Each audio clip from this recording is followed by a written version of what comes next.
Hello, everybody, and welcome to the LFC Transfer Room live stream with myself, Craig, and Neil and Stu. Thank you guys so much for joining us on this wonderful Thursday evening. Apologies, J-Moose, we're just slightly late. Just getting our T's and Q's and everything in order just before we jump on and give you guys the news. Before we get into everything, make sure to like and subscribe if you haven't done so already. Make sure to have your notifications on for all future streams and videos as well so that you never miss out.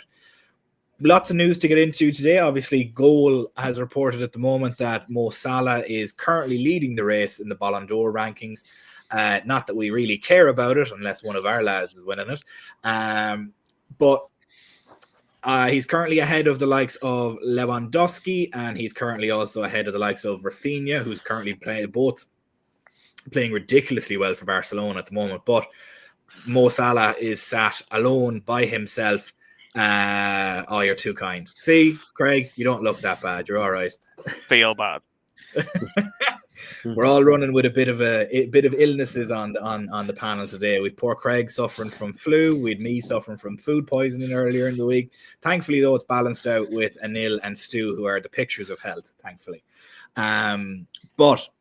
Lots of news as well with today. Obviously, there's James Pearce mentioned that Virgil van Dijk may have picked up a slight knock, but we're not necessarily too worried about it. Possibly have found a Mohamed Salah replacement as a winger who plays in Spain at the moment. He's an £8 million player. We'll get into him as one of them. There's something going around, Jimmy. It's just that time of year. And then also the biggest news of the lot, TBR Football has reported that Liverpool have made a £17 million bid for Rayan Cherki, the sort of midfield forward hybrid for Olympique Lyon. This comes not long after Fabrice Hawkins has turned around and said that Liverpool have intensified contacts and their interest is very serious with him. Fabrice Hawkins being one of the most reliable sources in France, who works for he does reports for L'Equipe, and he does Get French Football is another one. He does a good few of them. He's very, very reliable. He said that contacts have intensified, so apparently there's something there. But yeah, we'll get into everything. The first thing that I guess that we'll talk about really is the Rayan Cherki news.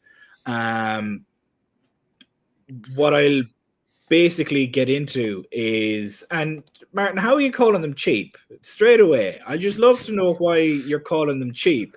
You have a club that's broke, that is 500 million in debt, that is about to be relegated and get transfer bans.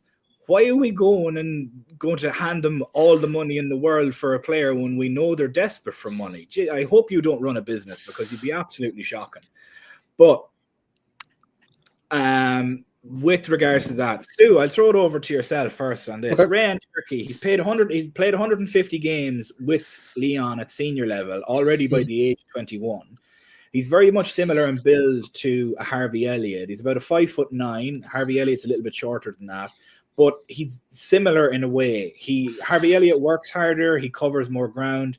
Cherki's a little bit more of a dribbler, so on and so forth.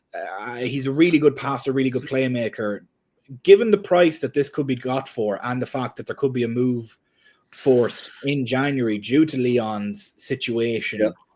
How do you see this playing out? Is this an opportunistic move, as we like to call it? For that sort of money, I would say it's, for want of a better term, it's quite low risk. He is a very talented player, but on the other hand, he does have, from what I understand, some commitment issues, so to speak, work rate issues, teamwork issues, and that has cropped up a couple of times. Okay, he is still a young lad.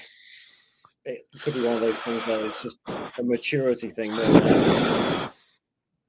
But 29 million is still quite a lot of money. I don't think I'd feel too comfortable around the 30 million mark. I think, look at a transfer market. He's valued around about 20 to 22. That I'd feel probably more comfortable paying that than 30 million, to be honest. But yeah, I mean, it's clear he's got potential. He's got the talent for it. So yeah, why not?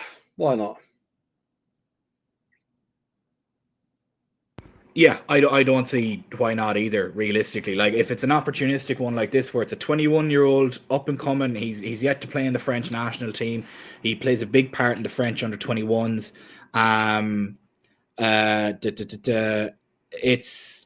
It's a really interesting one. Craig, I'll give it to yourself as well. The same question, essentially. How do you view it, and how do you sort of see this as a move? Like, as we seen earlier, obviously Martin here mentioning that it's cheap FSG. Realistically though, if you're running a business and all of a sudden a business beside you is closing down that's selling the same stuff as you, you're obviously not going to hand them exactly what they want immediately. You're going to obviously lowball them, and then everybody kind of goes and meets in the middle then. Crap like disaster capitalism, isn't it? We've always done it. We've always just like flew in there when a club's really financially struggling and got like you think of the time of like Inter Milan where we got Coutinho out the door for like £11 million. They were struggling, I think, financially at that time. Yeah. So, but this one feels very much like an Edwards signing, doesn't it? It feels like we're back on that train. His dribbling is unreal, innit? Has he just been 21 forever though? I remember reading like about him a couple of years ago. I'm sure he's 21 about 10 years ago. Yeah, like he's found the elixir of youth. And at the same time, his dribbling's unreal, isn't it? He just goes past players for fun. I can see Jay's put a couple of comments in the chat about his speed. I don't really know. He looks fast. I don't know any of the kind of like stats about it. He seems to go past players with ease. He's got that kind of like Salah-esque. Well, where we play him is probably another issue, isn't it? But he's got that kind of like Salah-esque kind of can cut across the ball when he hits a shot as well, which is nice. Where'd you play it? I don't know where you play him. I'd put him at the 10. So he is he's played 150 games to them, and he can play. He's played about 30 games at left wing, 40 games at right wing, and he's played the rest of them at the 10. So he can play left, right, and centrally. Doesn't he, really? And he's also listed both on Transfer Market, and he's listed on FBREF and multiple different statistician websites as being fantastic with both feet.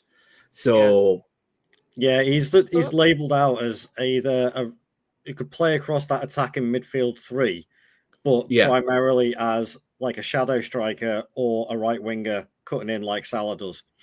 Yeah. So getting him in to compete with Szoboszlai, Harvey Elliott, Szoboszlai, that kind of a thing. Like, realistically, challenging for the 10. Yeah, Jamie was with the speed side of things, as Craig mentioned, like his dribbling is ridiculous. So it's not even top speed, it's more what's his first 3 steps like? Because if his first 3 steps are quick and explosive, he's away from his player already. It's like short distance speed and long distance speed. While he might have good acceleration, he might not have good top speed. But there's other players, like, for example, Darwin Núñez has ridiculous top speed. And he has good acceleration because he's big, long strides. Similarly, Cherki is obviously a little bit shorter than that. He might have obviously shorter strides, but he's quick and explosive, if that makes sense. And Neil, how do you view this yourself? Like, this is very much FSG like to be, as Jamie was mentioned, not so much frugal, but this is very opportunistic in that it could very much work out similar to the Coutinho deal, where Inter were struggling at the time, and now all of a sudden we pick one of their really, really good young guys. How do you see it, Anil? First of all, I'm just trying to see the deal as just a singular deal and not the whole picture, because I think in a January transfer window, if I could choose one player for us to sign, it would be like a Zubimendi type player or midfielder coming to strengthen and boost us, just so we can have that extra element for the last half of the season. But these type of deals, this is what we should be doing with Liverpool, with the best team in England. We should be going for these like top young talents and getting them in. It's opportunistic.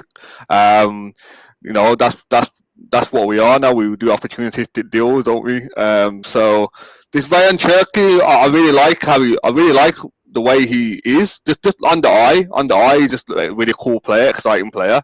And with these type of deals, you can't really go wrong, can you? Really. So it's either going to work out really well, or we'll sell him in a few years' time, like a Fabio Carvalho or something, won't it?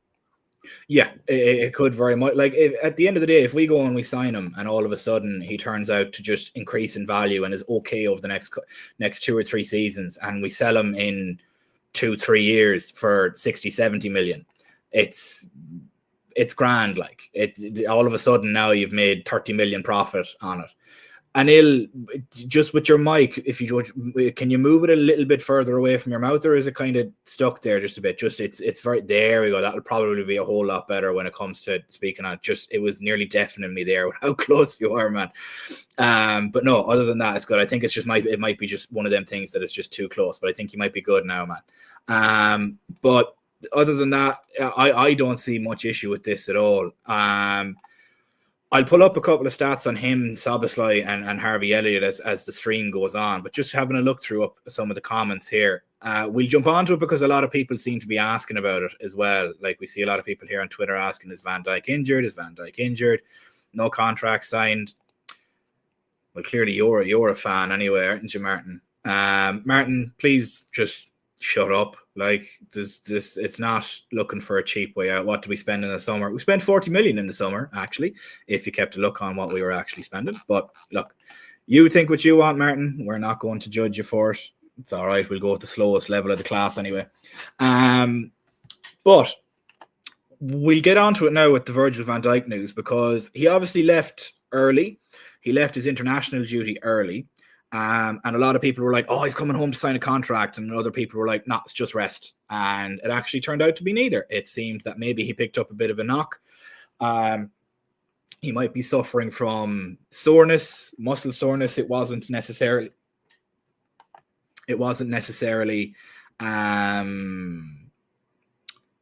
relayed to anybody, including the press, of what the injury was. It probably is just one of them where it's just not yeah, exactly, Jamie. It's not on the doom and gloom channel. We're not. We welcome opinions. We're not on the doom and gloom channel here. We're not going to go around and, like, as Jamie has mentioned, we're in first place. We're not Everton. We're not going to start penny pinching here at this point now. Let's have a nice conversation about it. But James Pearce basically was on the Talking Reds podcast, I believe it was, or one of them podcasts, where he basically said that he's holding out. He has something at the moment. I get the exact quote here. Bear with me 1 second.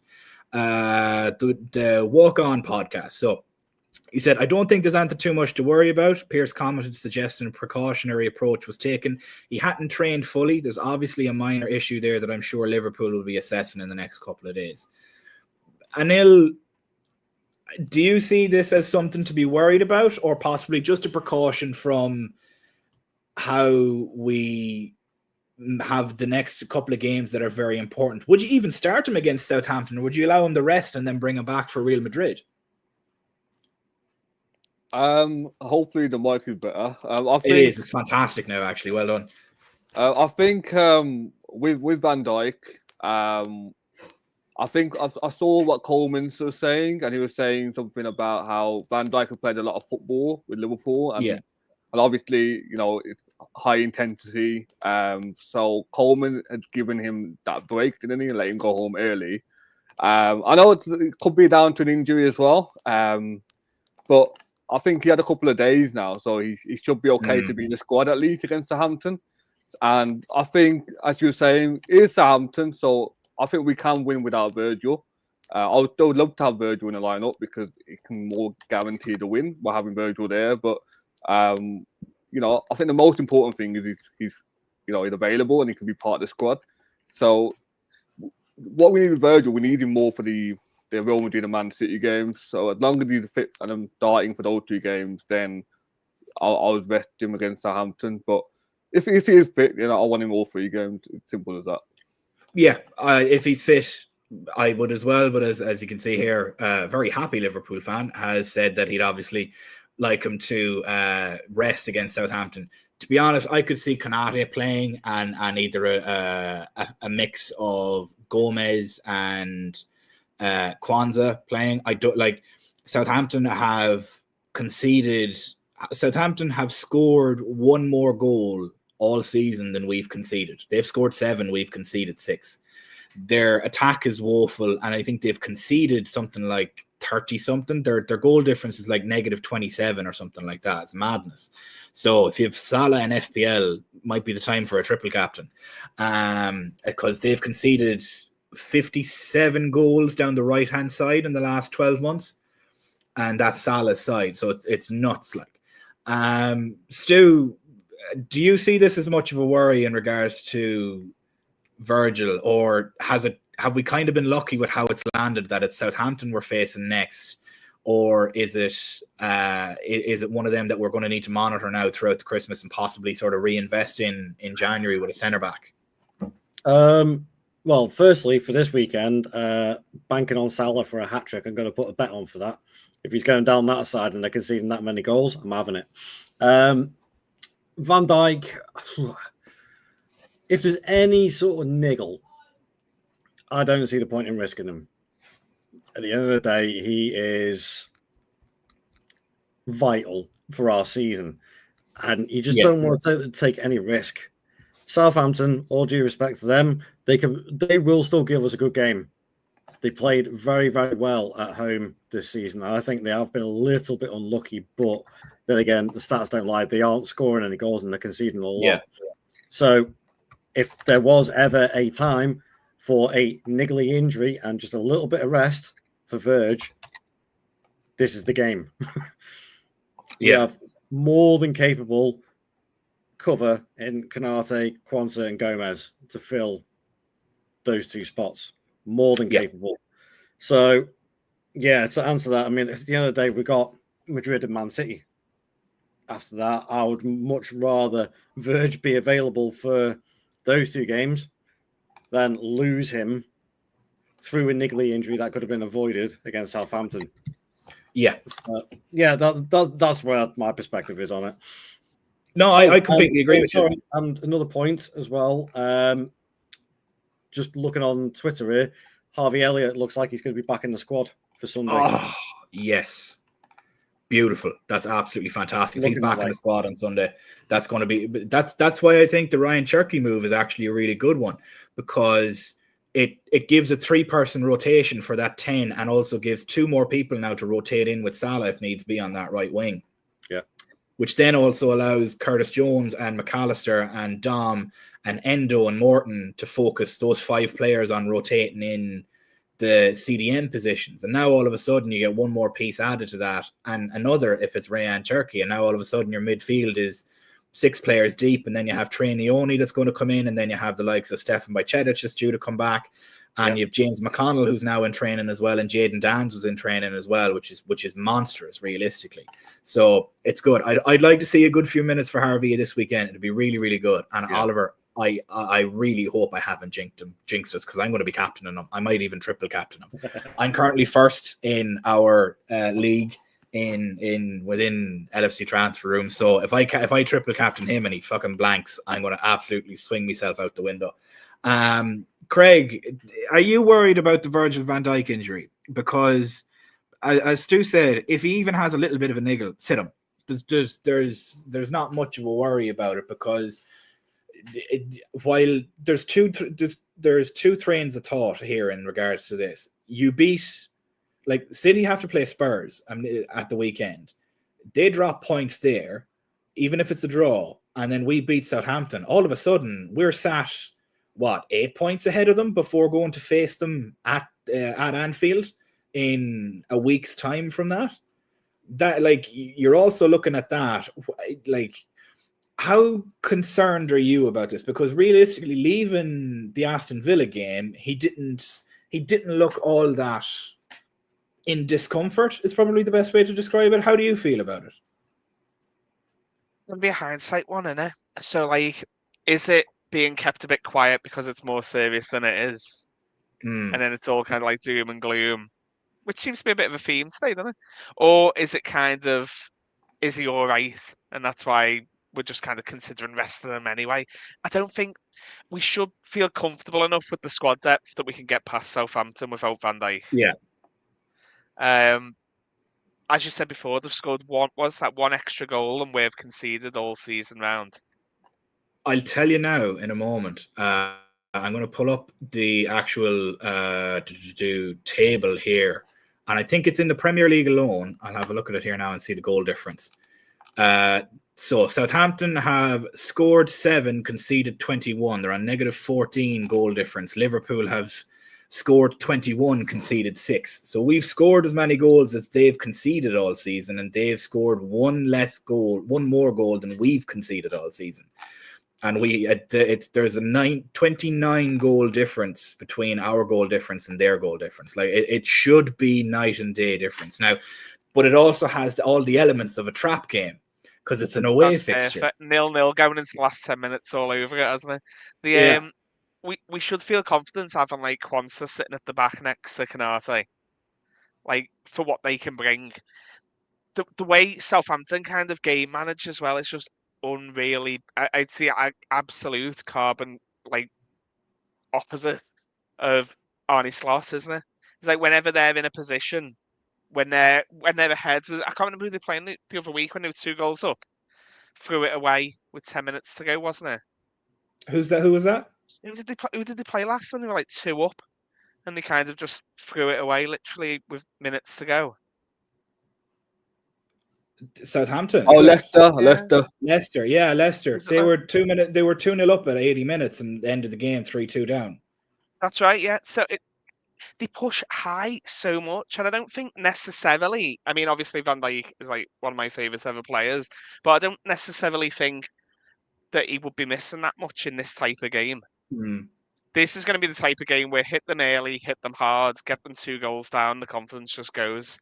So I'm a fan of that big stat of where Salah can thrive. Not necessarily a game I'm too concerned about defensively. That said, with the 2 games following that, we're going to need a prime Van Dijk ready to play, aren't we? Real Madrid are just I think we'll absolutely slaughter them. We spoke about it on the chat the other week, but they're still threatening, aren't they, with some of the players in that kind of squad? Yeah. You'd want a Van Dijk there, and obviously City on the horizon as well. It's I'd just leave him out of this match day anyway. I mean, maybe on the bench. I don't know. I can't try and visualize what type of scenario would bring him on, but I can. A little bit Early 2-goal lead for Southampton to bring him on fairly fucking lively. But we won't jinx it. Make sure to like and subscribe, guys. What you say, Craig? Sorry. That's not happening, is it? That's not happening. No, it's not. We'll touch wood that it doesn't happen at all. Of course not. Make sure to like and subscribe if you haven't already, guys. Make sure you have your notifications on for all future streams and videos. With nearly 4,000 people watching across Twitter and YouTube at the moment. If you haven't already and you're on Twitter at the moment, jump over to YouTube and like and subscribe while you're there. We'd really hope for it. Who knew 22? The news on Van Dijk is just James Pearce saying that he's probably just a slight knock, and that's why he was sort of sent home early. He's a busy schedule, a lot of games. He's had a couple of days now to rest at this point. He should be okay for the weekend, but I think a lot of us are personally saying it's Southampton. We should be able to sit them. He should be able to sit. It's fine. Obviously, CJ Muse mentioning here, Quansah, the mini Verge could go with Joe Gomez as well, and you yourself saying to start Gomez too. Lots of love for Craig's jersey in today's chat as well. The old is that the candy one? Is it, or is that the Crown Paints? I was thinking that. Love it. I have the white Crown Paints one from way back in the day that I have. It's really nice. But yeah, that's essentially it. So earlier we were discussing Rayan Cherki and how he would compare with certain players that we have. And I have a treat for everybody because I have his stats here ready to go now. So if you bear with me 1 second, we're going to take brands off here so nobody can see anything. I'm going to go present and I'm going to go share screen and we're going to go and... So this is FBREF that has it here. This is how he rates in the last. So this is Rayan Cherki in the last 365 days against Szoboszlai in the last in the Premier League so far this season. Now, if I was to go with Szoboszlai in the last 365 days, it doesn't necessarily get much better for him. And this is both against attacking midfielders and wingers. So this would be essentially where they would be. Now, if I put Szoboszlai against midfielders, it looks an awful lot similar. But again, you put him against attacking midfielders, not so much. Now, there's been... We said this all along, though, haven't we? Yeah. He can't play that high up. It's not his natural game. I think it's a bit of a damned if he's doing, damned if he doesn't, because I don't trust him to drop him back. See, I think he's perfect in it. What's the best way to describe it? I think he's brilliant in a 4-2-3-1, but he needs less pressing duties, if that makes sense. Yeah. As in, he just need, and to be honest, it's not like he's not getting opportunities. Like, I think the frustration that we have, and correct me if I'm wrong, guys, on any of this either, but the frustration that we have, and I have anyway, is there's been a number of times where he's had an empty box in front of him and he passes instead of shooting or driving. Mm-hmm. And then he's had a crowded box in front of him and then he shoots instead of passing, or drives instead of passing. And it's just that, sometimes the decision making up to that point is great, but then it's just that last one. And it's the same frustrations that people have with Darwin Núñez as well. Take the 2 shots against was it Aston Villa, for example? Could have been 2-0 up. He could have had a brace. First one made it more difficult than it had to be, but he was absolutely fantastic with the finish on it. Second one popped it over the bar. That's just, ironically enough, that was his 3rd shot of the game. And this season so far, Darwin Núñez is averaging 3 shots per goal. And so it fell in with his numbers, I suppose, if you want to come at it from that angle. But it is one of them. I'll zoom in on that a little bit for anybody that can't really see it.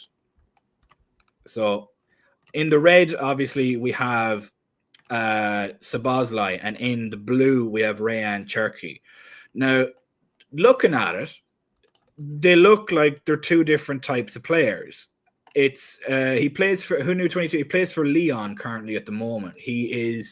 Lyon are up the shit with financial issues at the moment, and they're 500 million in debt, and the French Football Federation has basically turned around and said, you're getting relegated next year, and you're also going to have transfer bans. Yeah. So they're going to have a fire sale on a heap of players, on a load of different players. So, and I reckon the laptop does like him, and as well, it also adds in, you could be getting a 21-year-old under 21 French international with a lot of potential, who's played 150 games at senior level in the French league, albeit it is the French league, but he still played 150 games across 3 of the 4 front positions that we'd have. Lads, how does he compare to Salah? Oh, would you like to see that? Because I have that too. And there you go. Salah's in the red, Cherki's in the blue, and Szoboszlai is in the greenish there. So this will be the percentiles that they're in. So I'll just scroll down a little bit here. So progressive carries, he's in the 91st percentile. Dribbles, he's in the 96th percentile. His expected goals and expected assists, he's nearly in the 92nd percentile. His key passes, he's in the 95th percentile, basically the 96th. His attacking actions, he's nearly in the 97th percentile. And he's played, now in fairness, this is the one that I'd be worried about. He's only played about 400 minutes so far this season, as opposed to Salah's 1,000 and Szoboszlai's 825. That'll be my only concern with that it's a small sample size. But obviously, that's just this season. This could be multiple seasons I could look at. If I go in and put in Cherki here and look at him from last season, again, as you can see, 1,800 minutes here. It's not uncommon to see him like that. It's very similar between the two. And then if I go the year before, because I have him for 3 years here, you then look at him, it's nearly identical 3 years ago to what he's doing this year, and he played 2,000 minutes. So the trend has continued over and over for the last 3 years. It's very interesting to watch. Like, I'm trying to think of what sort of player he reminds me of looking at those stats, because he's similar to Salah, but he's more of a dribbler. Do you know who he reminds me of? Coutinho. Yeah, actually. Yeah, that's a fair shout. He's definitely more of a dribbler type attacking midfielder. He's not as Szoboszlai and him. You can't compare them. Look at the stats. They just don't match up. Yeah, they don't. I think they're being asked to play 2 different roles to begin with. So I think it's unfair to compare the two. You'd need to see how he would be to come into us. I'm going to have a look at his injury history. I seen somebody ask about it there. Oh, Jesus. Oh, he's beautiful. He had a metatarsal fracture in February 2022 until May 2022, he missed 19 games for Lyon and France combined. And since then, he's had a muscle injury, which took place on April 1st of this year until April 2nd of this year. And he missed 1 game for Lyon. In his entire career of 150 games, he's missed 20. Sorry, he's played 150 games, so he's missed 20 of those games, and not all 20 of them were for Lyon either. So he misses very, very few games. He's been quite for a guy who's played 150 games. That is monstrous. So he does have a good injury record.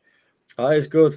It's one of back, the stipulations as fans now, isn't it? We don't want players that have got shitty injury records. That's exactly it.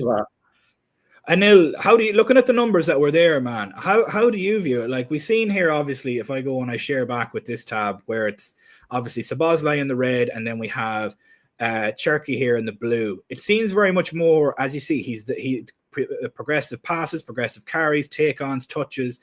He receives an awful lot more progressive passes as well. That'll help with Gravenberch and McAllister too. And his passes are somewhat on par, although his completion percentage is a little bit worse.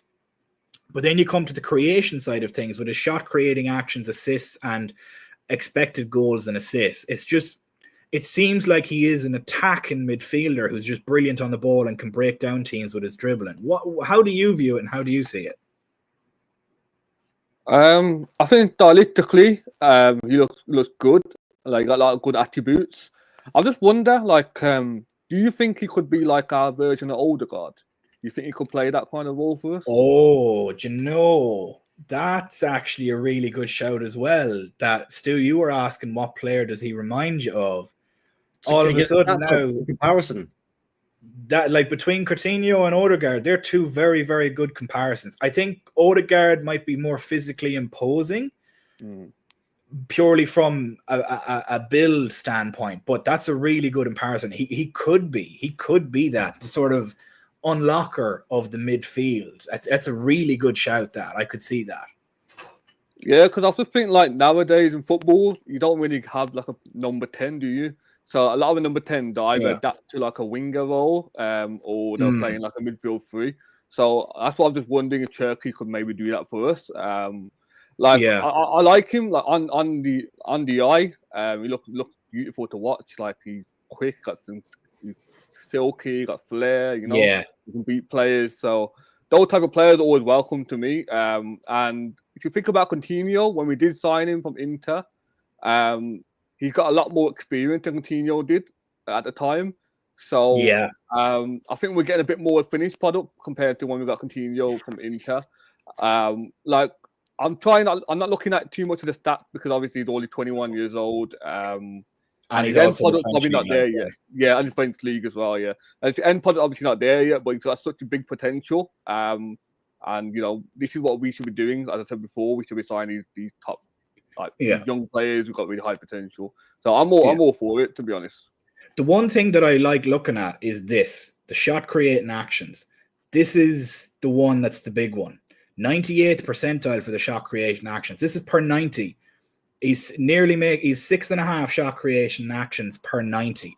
That's monstrous. And especially when you have a guy that can be there like a Jota or a Nunez. And if we went and got a Marmoush as well, somebody like that, and when you have a Diaz running in behind, or you have a Salah that loves to run in behind as well, and then you have somebody like Gakpo that can cut inside and create too, like that, it's a very dangerous front line that we would have been developing there. I think this is kind of like the embodiment, isn't it, of kind of like the transition of play between Klopp's 11 and Slot's. So the 10 for Klopp's, the 10 role for under Klopp, that is a Szoboszlai type 10, isn't it? High impact, quick, chases down, full energy, can try and thread the ball through, but then can sprint back and make do when Trent's caught upfield. That 10. This feels like a slot 10 where we've got more control of the ball. Give him a little bit more time on it. He can beat a player for fun, can't he, from his stats? To be able to have a little look up and then see who's making the runs. It does feel like a slot 10 rather than a Klopp 10. Yeah, it really does. It's one of them similar to Gravenberch. Gravenberch, he's not a Klopp CDM who you need to be a destroyer, but all of a sudden Slot turns him into the next Rodri. He's just the love child of Sergio Busquets and Andre Pirlo. He's able to take. He has such a deft touch. He's so long and rangy that it's a wonder why he never played there for Klopp, to be honest, because I think he would have unlocked that Klopp team last season. I think he would have been better than Endo in that situation, but I think, and that's saying something because Endo was fantastic for us last season. Who knew he is actually listed as both feet, so he can use left and right foot, so that's why he's able to play left wing and right wing. And I think it's more to the fact, do you want to know who watching him reminds me of? And the reason I say this is because of how good he is under pressure. Do you remember watching now? However, how vastly rarely he was playing for us, Thiago, in that when he received the ball, it's just there was an element of intelligence about him that when he did receive the ball, that it just he was always up, glancing, looking around, scanning.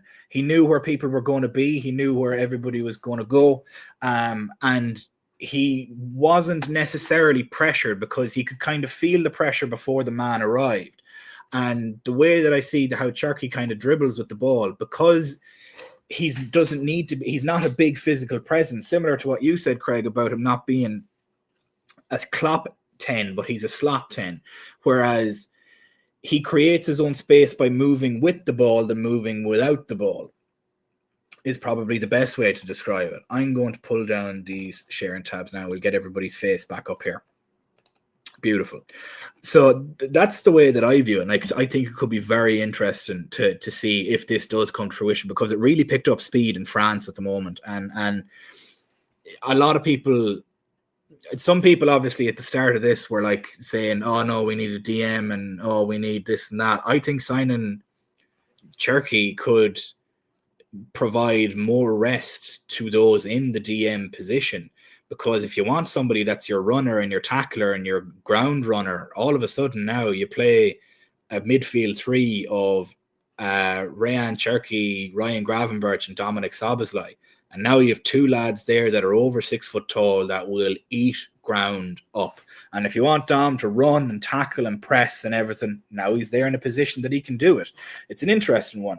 Actually, you say that. You know who he reminds me of, dribbling-wise? Robert Pires. Oh, that's a blast from the past. I see that, yeah. He has that. It's almost like a swagger with it. Yeah. For any of the children watching, go on YouTube. When he gets ahead of steam, there's like you're not stopping him, or you're going to have to bulldoze him to stop him. And I've seen that with him a couple of times where he just goes off and gets past a couple of players. And they're like, oh, there you go. Perez, I know there was that goal. Was it against United that he scored when he was on the left wing and he just ran right from the halfway line? That's exactly what came to my mind. Yeah, it didn't look fast though, did he? No. It doesn't look fast, but just glides. Yeah. Yeah. Glides. Jimmy's, this is perfect. I think we should set up a new segment. It's called Who He Reminds Me Of, and we just start picking players in the league currently. It's like, do you know who he reminds me of? And we go about it that way. We spend an hour on it. It'd be brilliant. We get a little bit of music with it as well to introduce it. Yeah, like a little jingle at the start would be brilliant. That's a really good one. But yeah, we are going to jump on now to a couple of other topics in relation to obviously another signing as well on top of it that may be taking place. Just want to go back up through a couple of comments because I know I missed them there. Where are it here? Right-footed, left-footed. I think somebody asked a question about who broke the news with regards to Cherki. I think somebody asked, was it the same guys that broke the news for Mamardashvilli? No, that's actually who we're going to jump on to next. This is actually a question I'll throw on to everybody before we jump onto it, though. If you had to pick one, Omar Marmoush or Rayan Cherki, who are you picking? Craig, I'll start with you first, then I'll go to Stu, and then I'll go to Anil. So I don't know. So for the last couple of weeks, I've been thinking Marmoush, and I've been looking at kind of like I didn't really hear of him for a couple of seasons ago, but this season he's absolutely slamming it, isn't he? Obviously that Egyptian connection as well. So I was all kind of on that train, but then when you linked with Cherki, I see that. I be happy with either, but I think Cherki does feel like a more fluid fit for what we want to do. Yeah. Stu, are you in agreement, or are you going to go with Marmoush? Oh man, that is a tough one. I am going to go with Craig on this one, actually. Cherki. Yeah. Sure. Are we going to have three's a crowd here, Anil? Are you going to agree with them as well? I'm going to go opposite. I'm going to go Marmoush. The reason why I'm saying Marmoush is, as we can see so far this season, we all identify the striker area as maybe an area we could potentially improve on. Whereas with Cherki, he's either playing like in that 10 role with left wing, where we've got two really good left wingers at the moment, Luis Diaz and Gakpo. And we've got a player like Elliott who's quite similar to Cherki in some ways. So I still say, like, if we're going to get a midfield type player, I'd still rather get like a Zubamendi, a DM type player than get like a Cherki. So for me, because I feel like with Marmoush, you know what you can, you got that striker position and could potentially lock down.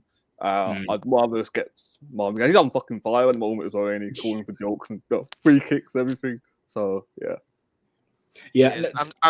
I still can't get away though from that midfield three, Stephen, that you highlighted of Rayan Cherki sitting in front of Gravenberch and Szoboszlai. That's got Football Manager written all over it, hasn't it? I know, doesn't it? Stu, put that in Football Manager and see how it works. But the only reason I say that is because just if that's what he wants Szoboszlai to do, a big, strong, powerful runner that can cover an awful lot of ground. He covers about 12 kilometers a game. If you want somebody that does that, well, then just pop him back there and let Ryan Gravenberch be the one. Now, see, the problem with that is then it causes somewhat of a disconnect between the back line and the front line, because then you've only the one passer and progressor, so to speak, in that sense, rather than two, when you had obviously McAllister and you had Gravenberch there, which is a little bit of a worry. And obviously you mentioned as well here, Jimmy, is Curtis Jones too. Like, Curtis Jones could easily play in that double pivot alongside Gravenberch or McAllister. Like, that's why I was saying Cherki comes in and all of a sudden now Jones doesn't need to play the 10. So now you have 3 players for the 10 and you have 5 players to rotate between 2 positions at the double pivot with Endo, Jones, Gravenberch, McAllister and Tyler Morton.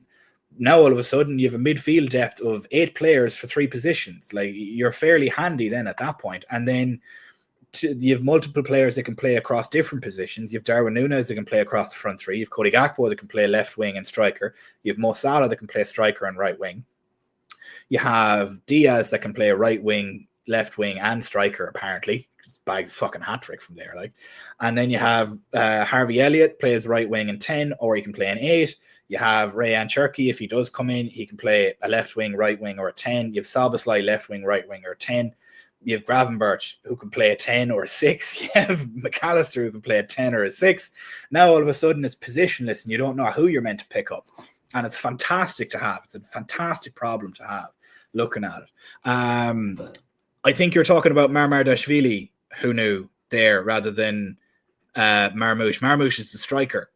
Mamardashvilli is the goalkeeper coming in 12 months. I think you might just have them mixed up. And Pep Guardiola has agreed to a 1+1 year renewal the other day, but it's fine. He'll be playing against Forest Green in the Vanarama League in about 12 months' time, so it's not really that much to worry about, to be honest with you. I don't think we need fullbacks, to be honest with you. Like, who comes in and starts over Conor Bradley at the moment that you can feasibly buy? Nobody. And that's not even start. That's just assuming Trent goes. Let's say that Trent doesn't go. Now who comes in and starts over him and Conor Bradley and Joe Gomez? Yeah. Nobody at the moment.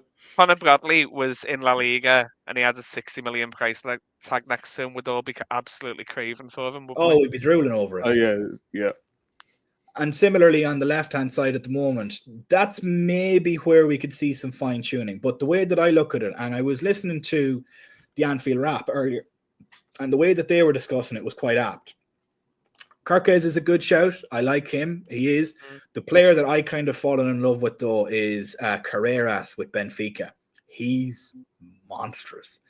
6'1" fullback, unbelievable in the air, and he's bagging goals for fun.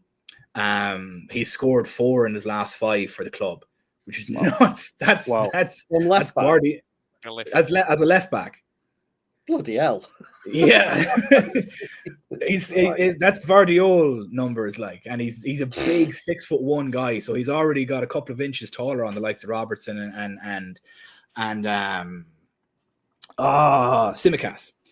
So that's somebody that I'd like. Eight Nouri is also thrown around. I think he's brilliant going forward. I think he shits the bed going back. Horrible on the defensive side of the ball. And I think if you're going to have Trent on one side, you need somebody that's a good defender on the other side, because you're going to be caught out with three at the back quite a lot in that sense if you're ever caught on the counter. Fullbacks, though, I'll just throw it to the panel before we jump on to the last topic of the day of Mo Salah and the Ballon d'Or.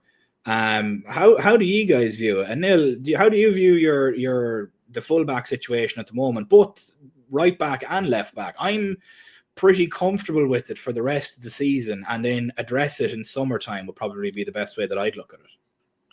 I'm fine with it, man. I'm fine with it. I think the fullbacks, we've got some very good options there. Trent, Bradley, Robbo, and Tsimikas. I think that would definitely be okay for the rest of the season. I think like it's one of those things where it's like it's not an urgent need. We've got more important things that we could look at. But it's something that eventually we will address and we'll go for someone to upgrade, but it's not something that we desperately need. So I'm fine to keep options as we is for the rest of the season. Stu, how do you view it? One thing that Jamie's mentioned here is if Trent resigns, would you move Bradley over to the left-hand side and have a back four of Bradley, Van Dijk, Konate, and Trent? No, I don't like that idea, to be fair. I'm not a fan of that. Sorry, James, but no, it's Bradley for me is a right back. I see it going obviously one or two ways with Trent. Either he signs and he stays absolutely fine. Bradley continues to be his understudy for a couple of years. Then we see what happens in the future. Trent either moves position or he stays, or Bradley moves on, as is the natural way of football. Or Trent goes, Bradley claims that spot for himself. And that's no problem with me, because for what little we've seen of him this season, he's done really well. He's done really well on international duty. So it looks like he's continued that form from last season. Left back situation, I think we can wait until the summer at the moment. But it still is definitely a position that needs addressing. I still don't have full. Tsimikas has been in good form, but I don't have full faith in him, unfortunately. I think he has limitations, and I do think we do need to be looking at a long-term successor again for Robbo. As for Salah, he should have won the Ballon d'Or years ago. The whole competition is fixed. And I was very surprised that Rodri won it this year. I think deservedly so that he won it this year. But at the same time, it is an absolute catastrophe that Salah keeps on getting overlooked with his numbers the way they are, season in and season out. I don't understand why he's not even making the top 30 list. Because it's a French award and he's African. Well, yeah. I'll say nothing more about that subject. Not far wrong there. Yeah, so we'll leave it at not like the last time, not like the French World Cup has been won by African nationals multiple times, but again, that's a topic for GB News than what we're watching at the moment. Craig, the fullback positions at the moment, how do you view them? Like, are you worried at all about Robbo, or like people? Obviously, the thing about it is I think he's had one. He was injured preseason, didn't get much of a camp, is getting up to fitness, and then got skinned by Saka and conceded a goal while away from home at the Emirates, and then everybody was just calling for his head at that point, and then not a peep out of anybody against him when he played in Aston Villa because he had a fucking cracker of a game. And like that's something that I've noticed as well. After Scotland the other day, he did well, didn't he? Yeah. Scored the winner as well. Just thinking about Bradley switching over to the other side, I think with a slot defence that kind of absorbs the pressure coming at them, I think it'd be quite difficult having an opposite-sided fullback on a position when someone's coming in, because then you're opening your body up rather than looking forward on the pitch. So I don't like that. And at the same time as well, I'm comfortable for now. A lot depends, like we just all said, doesn't it, on Trent? Which I saw, I think it was our channel, wasn't it? That kind of like put up the picture of a big, what was it, like a big 60-foot poster of him in Madrid, advertised in like some kind of like fashion wear or whatever. It's his guest brand, and it's the missus sat in his back. Iris Law, I think it is Jude Law's daughter. Right. I don't know if it was in Madrid or not, but it was Indicalia on one Twitter in that put it Madrid. up. I think there was one in Amsterdam as well, I think. But it Yeah. does feel like it's creaking towards them leaving. And I don't know if it's 2 and 2 and getting 5, but it does feel that way. I feel for Bradley in a way as well, because we're just waiting on what Trent does for him, and he's a quality right back as well, as he will do well. But as Stu kind of like said, addressing the left back position in the summer is probably something we need to explore. I like 𝗢𝗚𝗟𝗬, as you've already highlighted. I don't like him running backwards. I like him going forwards. But 𝗢𝗚𝗟𝗬 for me. 𝗢𝗚𝗟𝗬 is. Well, he's been like, hasn't he been like in all kind of like social media, like fan work of people putting him in like a Liverpool kit and that? Yeah. Plus, obviously, Szoboszlai's there as well, his Hungarian captain. So that was another nice little touch where you think, okay, that could swing things in our favour. He's having a quality season as well, isn't he? Yeah, and he had a good season last season as well. He's proven it already that he's not gonna. It doesn't look like he's going to be a one-season wonder in the Premier League, and the fact that he's still very young, it kind of works. It screams an Edwards signing. Yeah. Again. Well, Jay's just put on the chat, hasn't he? Richard Hughes links as well. It was Bournemouth, So, which is a shout. It's I think it's a nice position to be in, completely comfortable with it until the summer. And it just gives us time, doesn't it, to look and think of what would be the best fit. I don't know. I don't think there's quite a few decent left backs out there. It's not like it's that 6 possession based role that is quite in a is not really many of them knocking about at the minute. But the left back position, you could probably think of 5-6 names, couldn't you, that would do really well. So speaking of which, I have the numbers up here and I'm going to share them with you guys. So just as we were all chatting there, just to finish off, we'll get some numbers up and we'll have a look at it. And Anil, I'll get your opinion on it as well with the fullback position too. Just give me 1 second here. So I'm going to show, first of all, 𝗢𝗚𝗟𝗬 and Carreras, the guy that I'm after. And now, please take this with a pinch of salt, because one guy plays in the Prem and the other guy plays in the Portuguese Liga, Portugal Liga.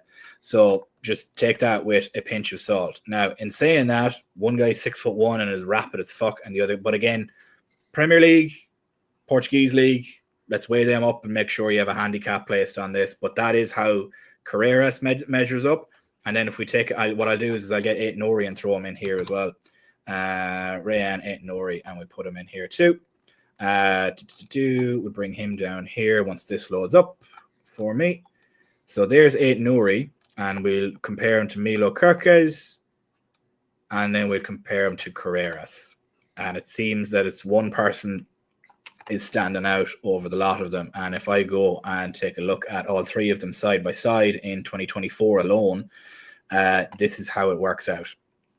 Again, 2 of them are playing in the Premier League. 1 of them is playing in the Portuguese League. There is a vast difference between the 2. So obviously some numbers may look inflated, but realistically, Anil, how do you view it? Like, would you take these numbers at face value, or do you sort of place maybe a slight bit of a handicap on it since he is in the Portuguese League? And well, now he is a United product, but it could be one of those that left United or left a Premier League team because he couldn't get minutes and just is overperforming at another club in a lesser league and then comes back and maybe levels out. But even if he levels out and does what the others are doing here in this, realistically, to be honest with you, 𝗢𝗚𝗟𝗬 looks like a fucking winger than a fullback in this, which is madness. How do you view it, Anil, and what way do you sort of take a look at these? I think with the Benfica lad, I think because at one point Luke Shaw were doing really well at Man United, weren't he? And I think that might be around the time when he might be coming through. So maybe at the time United probably felt like they're covered in the left back area, which is probably no on him as a player or how good he is. But you see it all the time with big teams where like young players go and then they show themselves elsewhere and then they come back and they're another big club and show how good they actually are. So I think he looked good. He does look interesting. Like I can't believe he's gone 4 goals from left back in the last 5 games. That's crazy. I think he's interesting type of player, and it's definitely something that I would like to consider. At least put a name in the hat for. Because I feel like other big teams will definitely be looking at him. But then I think like with 𝗢𝗚𝗟𝗬, I'm a bit more biased towards him just because I've seen him more. I've seen him play in the Premier League. He looked exciting. He's quick, aggressive. He's really good going forward, and he can defend very well as well. Like against Man City, even got those 2 assists. It was incredible. I thought that was a really, really standout performance. So 𝗢𝗚𝗟𝗬, it seems like his stock just like growing, and I'm just really excited about him. And he'll be my pick personally if I was going to choose 1 out of 3. Yeah, there is really your pick of the bunch, and as I said, obviously Carreras' numbers look a lot bigger because he's in the Portuguese league, and the only reason I'd like him there is because he's 6'1". He's a big dude. If Trent is going to go forward, now all of a sudden you essentially have a back 3 of centre backs that are all over 6 foot tall, and one of them is a fullback that has the speed to get up it. Jimmy's, he does have a buyback clause of about 12.5 million from United, but that all kind of gets sunk if he basically turns around and tells United to shove it up their arse. So that could happen as well. Seeing the numbers now between them, though, Stu and Craig, how do you view it? Now, we know, obviously, as I mentioned, I'm going to keep mentioning the caveat, 2 play in the Premier League and 1 doesn't. How do you guys look at it? Stu, I'll start with you first. Well, firstly, just looking at the stats here, obviously, like you pointed out, Portuguese League, Premier League, very, very different. But also on the stats there that 𝗢𝗚𝗟𝗬 had only played half the amounts of minutes that 𝗢𝗚𝗟𝗬 and 𝗢𝗚𝗟𝗬 have played. So, okay, yes, again, that you got to add in that inflation of the statistics a little bit. But it's still bloody impressive, and I'd take your point on it. It's a big dude. Yeah, Trent pushing forward. We drop back into a back 3. 3 6 foot plus defenders, as you say, but one who clearly has the athletic ability to bomb forward and be a threat that way as well. He looks impressive. I hadn't actually heard of him. This is the first I'd really heard of him over the last few weeks. I also didn't realize he was a United product. I know they have first dibs on him. Would Amorim be looking at this as we're going to snatch him back straight away sort of thing, or do we have a chance of battling it out? I think you're right. We have the advantage over United at the moment. Do you want to be going to a challenger for the title, or ones who are going to be struggling to qualify for the Europa League? So, the way that I look at it with the United side of things is while they can basically get a buyback on him, like, first of all, he went from a system that was a 4-2-3-1 to go play in a 4-2-3-1 in Benfica as the left back. If he was to go back to United, now he'd be a wing back in a 3-4-3. And I don't know how well he'd like that and enjoy that. Whereas compared to coming and now all of it, and on top of it, of what you mentioned, new manager, rebuild, or come to a title contender that's competing for 4 different trophies so far this season. Now, United are as well, but obviously they're very much struggling as it is at the moment. And I don't know. I think they're going to take a couple of summers. And if they're under more financial restrictions because of the £250 million they stupidly spent before spending another £20 million to fire the manager that spent the £250 million, it just screams like that's maybe a mistake for him, and he'd nearly rather wait. If he wanted to go to United, he'd nearly be better waiting a year at Benfica and seeing how it played out with United rather than making a move now. Now, that would be the intelligent thing to do, but United being United might turn around and pay 12.5 million for him and hand him 300 grand a week. That's just what they do. They just hand out silly money. Craig, looking at the numbers, as we mentioned, like you mentioned, you like 𝗢𝗟𝗟𝗬, you like him going forward but not coming back. And again, Portuguese league, take it with a pinch of salt. But it looks like 𝗢𝗚𝗟𝗬𝗓 is a bit more of an attacking-minded fullback than it is with Aït-Nouri, which is interesting. And he has the defensive side of it. Some monster statistics there, aren't they? So like, when you kind of like bring it up age compared to the others, what I like about Slot though is like how defensively sound we are. So given someone's 6'1", we don't really concede now. So what's it going to look like if we end up getting Goliath, who's going to play at left back as well? His attacking stats seem to be pretty decent as well. I was similar to Stu. I hadn't really took much notice. I saw there was a couple of rumours, wasn't it, that they were trying to buy him back, or they were looking at considering bringing in that buyback option for him. But United's just like it's just a skip fire, isn't it? Like even them lashing out even more money for a left back position, they've probably got another 9 positions they need to be focusing on. And like you said, Stephen, you know, the ideal approach would be to wait it out, see how it develops. Will Anonymous even be there in a year, or will there be a pining for Van Nistelrooy because he played a couple of games there and he scored a couple of goals against Arsenal? But they kind of like want him back. Maybe he scored a few more than a couple of goals against Arsenal. But you know, at the same time, it's like, you know, waiting out and seeing how it goes. That said, do United finish in the top 4 this season? Not at all. I think they're still going to finish in the top half. So there's another couple of seasons they're going to be out the Champions League at least. That's providing Anarim hits the ground running. We didn't take him for whatever reason. There was some kind of like rumours of his attitude, wasn't there? He didn't. He wasn't tactically flexible, I think, is what was said in that. There was also the whole attitude of it, the whole drama that came around that he got a private jet to go see West Ham to try and tote us into paying money for him. And then we were like, okay, cool, bet, bye. And then left him on his Todd. And then, it's an interesting one. I think Amorim may have bitten off more than he can chew. And I think United have fucked this up again. And it's not because Amorim isn't good enough. I think he's tactically very good, but the problem is he's moving from a team that played a 3-4-3 that he built, and now he's going to a team that offers very little wiggle room when it comes to wins and losses and performances. And you're on the biggest stage, whether we like to admit it or not. Old Trafford is one of the biggest stages in the world, as is Anfield, as is the Bernabeu, as is Camp Nou. It's all them kind of ones that's as they call it, the theater of dreams, but it's turned into the theater of nightmares of late. So it's an interesting one to see how he develops. I'm with you, Stu, or Craig, on that. Should I say that I don't know if he'll be there to finish out his contract. He may end up just giving him the sack, like. And you've got kind of like, because they all fell in love again with Van Nistelrooy, didn't they? With the 4 games that he was in charge of them.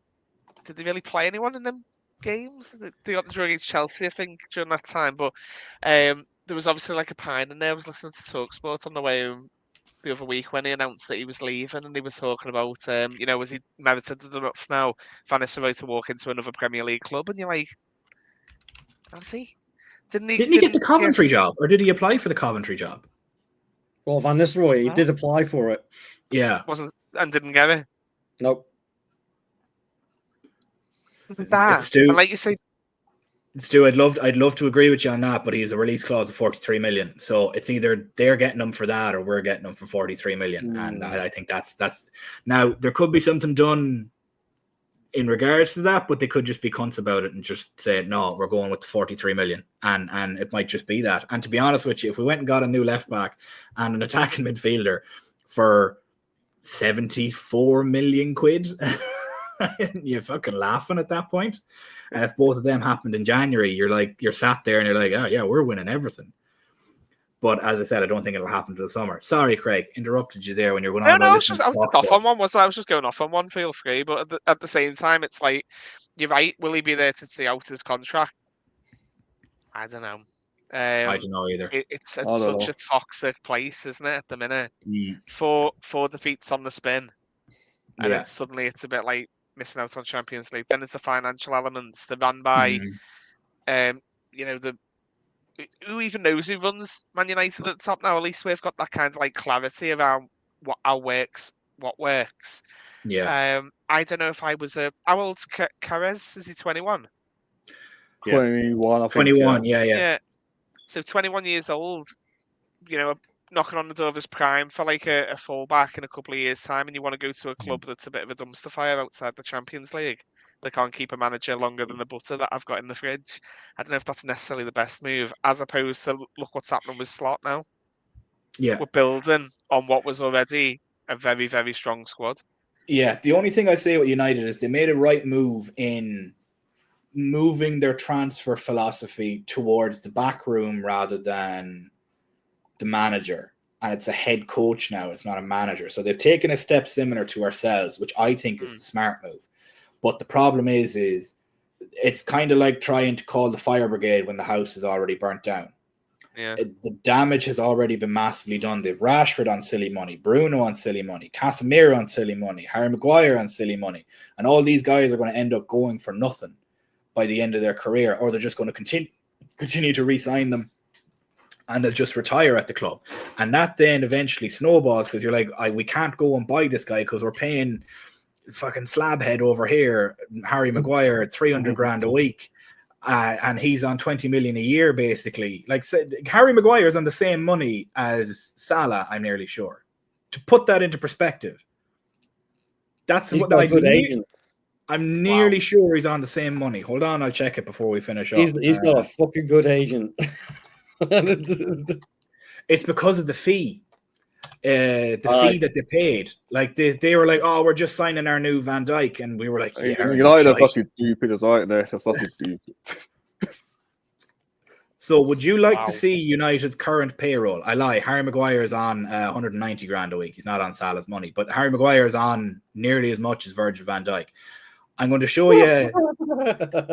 I'm going to show you United's payroll, and then I'll show you ours. So this is United's payroll. Anything that has 1 second, I clear off the screen here. Anything that has a green tick beside it has that thing gone. It has. Anything that has a green tick beside it is confirmed. So Casemiro is on Salah money. Fernandes is just behind Salah. Rashford, I can understand. He's the star boy. Fair enough. Mason Mount is on £13 million a year. And he's a £2.5 million signing bonus. I don't know why this is here. You can fuck off. Anthony, 10 million quid a year. And he's there till 2027.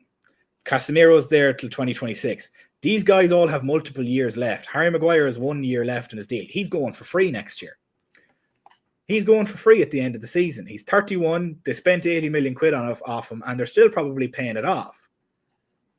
You look down here, as you can see, Lenny Euro, 115 million pounds. Would you like to know how much he was on at Lille? Like $5 grand a week. Yeah. $5 grand a week. 115 grand a week he's on here now. The thing is, though, from their standpoint, they've got their new system in place when they signed Lenny Yoro. They've got no excuses there now to give an 18-year-old kid 115 grand a week. And 70 million euro in a transfer fee. Exactly. So push us and Real out the way, wasn't it? It showed that they've learned nothing. They've literally learned nothing. I can't take my eyes away from that Casemiro, to be honest. I know I can't take my eyes away from that Casemiro weekly wage. That's mental. 350,000. And he's still got 2 years left. That's how much money they still have to pay him. They have to pay him the same amount of money for the remainder of his contract as we paid to buy Ryan Gravenberch. Mason Mount, they still owe 52 million. Yep. Marcus Rashford, they owe 62 million. Bruno Fernandes, who recently signed an extension, they owe nearly 50 million to him. Matthias de Ligt, they owe 50 million to him because he's there for the next 5 years. He's there till he's 30. That's a prison sentence. They're still paying Jadon Sancho, who's with Chelsea. Jesus Christ.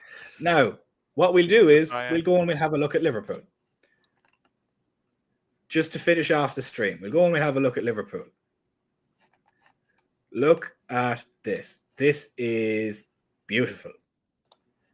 The only one that's there, Salah, Van Dijk, Trent. That's it. Everybody else, reasonable fees.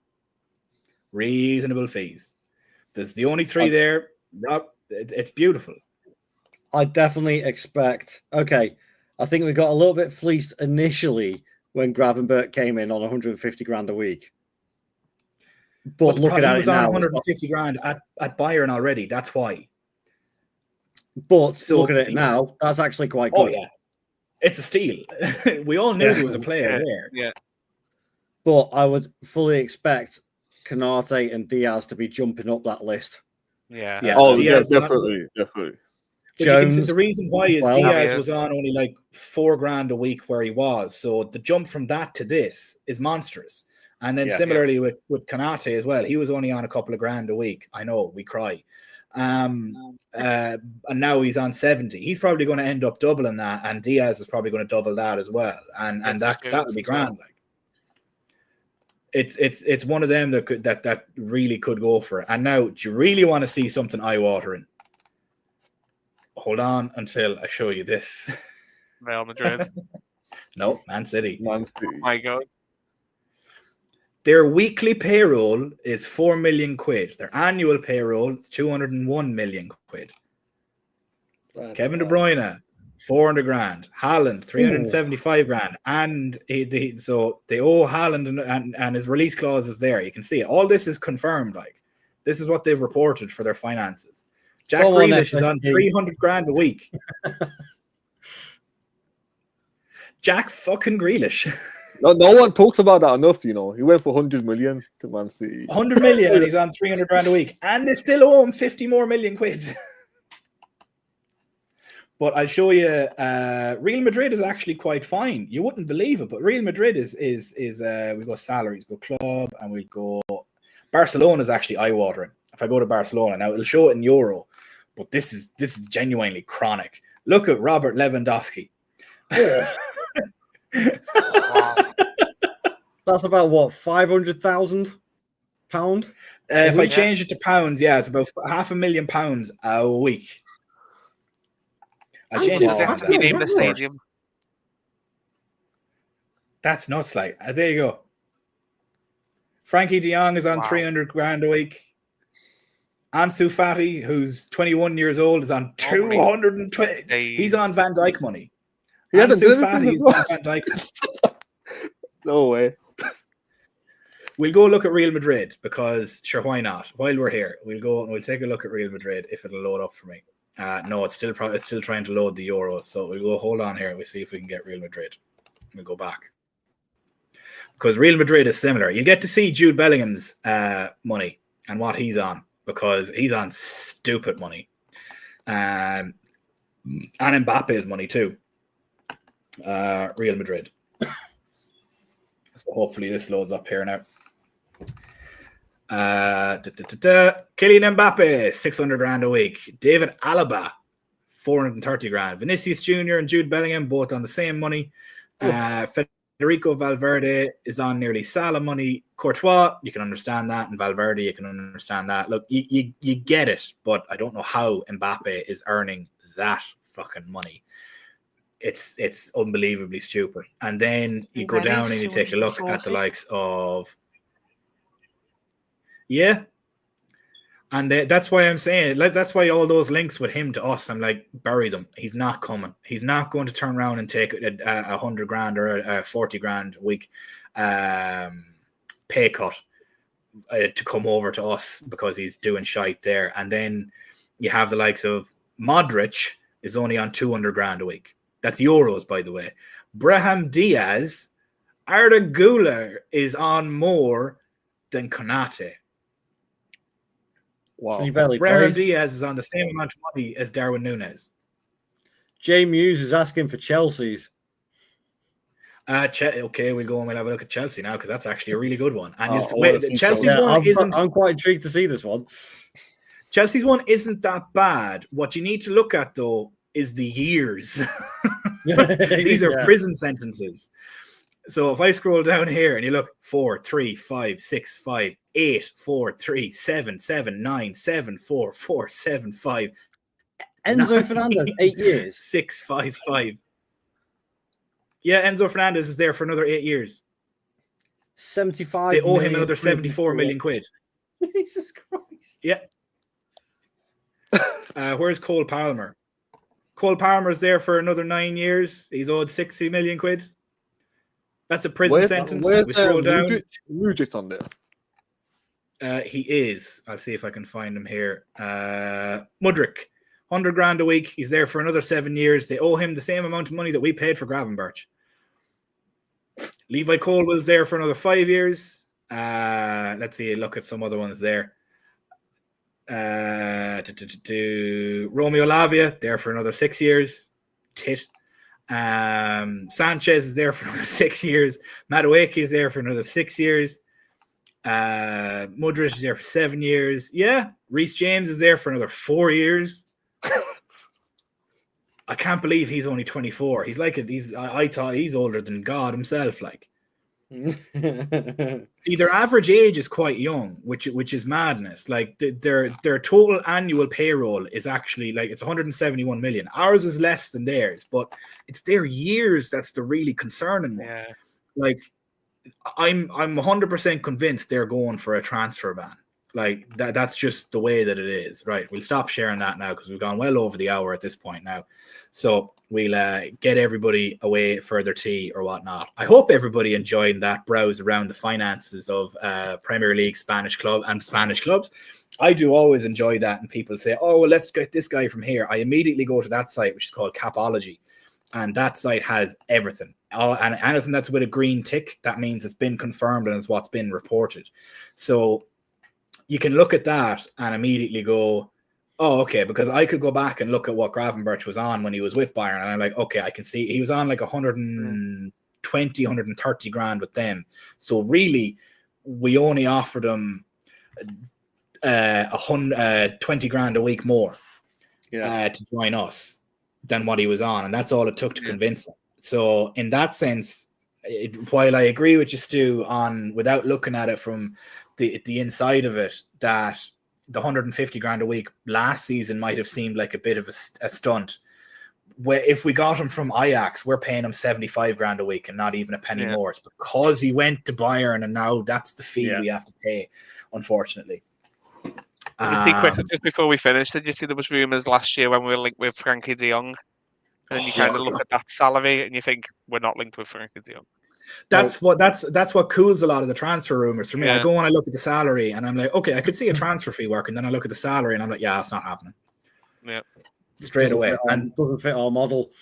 Yeah, and immediately as well with Frankie de Jong, the whole time last over the summer, people were like, oh, let's go get Frankie de Jong. I'm like, his legs in 3 pieces. To fuck, like, not a chance. Glass ankles. It's not a hope of it. That man's going to be absolutely done. Yeah, I think it will as well. With Chiesa, it's purely just mismanagement of injuries by Juve, and they just completely fucked him, and we're basically getting him back on track. I seen him in the training video. Looks an awful lot slimmer, and he's in his full training kit. So he's clearly out training with the guys, or he's in doing his own personal program, and he's there, he's training. It's not as if he's not there. It's just clearly when we done the medical, we seen how bad the situation was. We want to get him to full fitness. And if we even get him to 80% of what he was, he doesn't even need to be 100%. We get Chiesa to 80% of what he was before those injuries. Oh my word, what a signing that is. Yeah. Do you think he could be on a bench against Southampton? If you back I don't think so. I don't think so. I think he's on his own personal training program at the moment is what I think it is right now. So it'll be interesting to see. I think we'll see him this side of Christmas, but I definitely think we'll see him in the new year anyway. But that's my thinking as well. I think Christmas, New Year period. Yeah, it'll probably be that. I'd like to see him play against Fulham when I travel over to Anfield. It'd be great for that. But, guys, we're going to leave it there for this evening. Thank you so much for sticking around with us for the extra 20 minutes that we decided to delve into people's books. That site as well, if you want to ever go and look at Liverpool's financials, they're also posted on that site, and you can dive into the actual legal financial reports that they have to report as part of the public side of things of the Premier League. So if you ever want to go and just have a read of the books, or know somebody that's good with numbers to have a read of the books, go for it, because there's 2 guys that we have on. What we might do is we might get them on and have a look through the books, because people think Liverpool aren't spending money when they're literally spending nearly every fucking penny they can. But some people won't believe that because FSG are cheap. Anyways, Love you guys. We'll see you guys tomorrow. We'll be back again at 7:30, and then we'll have our pre-game stream on Saturday with Richie at 7:30 as well, and we're back playing Southampton on Sunday. You'll have Dan after the post-game stream, and then you'll have me at 7:30 again on Sunday. Thanks everybody for watching. If you haven't already, make sure to like and subscribe. Make sure you have your notifications on for all future streams and videos so that you never miss out as well. And hope everybody has a wonderful rest of their evening. Talk to you later, guys. Bye-bye.